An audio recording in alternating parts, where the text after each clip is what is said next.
Hey everyone, Chef Brian from Monogram and the Monogram Experience Center. We're in my home kitchen and today I'm going to show you how to make tzatziki.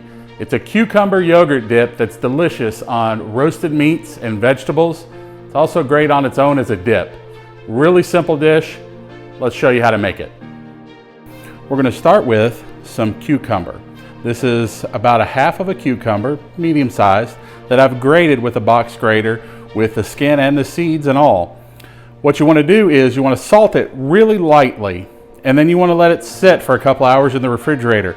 That's going to pull the moisture out. Drain that off, give it a little squeeze to get the excess moisture out, and that way your tzatziki won't be real watery.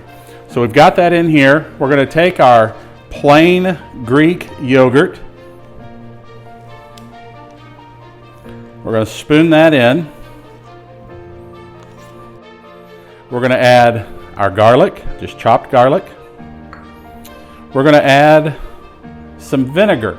Now a lot of recipes will call for lemon juice. This recipe I really like, and it uses vinegar, which is kind of a little bit different. So we're going to add that little vinegar, but feel free to use lemon juice here too. The point is you want that acid. We're going to have a little bit of olive oil, extra virgin, and then we'll just do a little pinch of salt since we have salted our cucumber. And then the last thing we're going to add is some chopped dill. Okay? Now you can use fresh. A lot of times it's difficult to find it in the grocery store. So if you don't have fresh, feel free to use dry.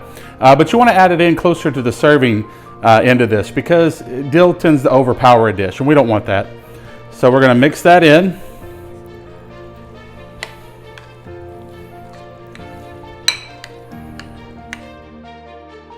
And the last thing we got to do, give it a taste, adjust the seasoning. Again, like I said, if you want lemon in here, feel free. If you want this more lemony, use a little lemon zest. It always brightens up that dish.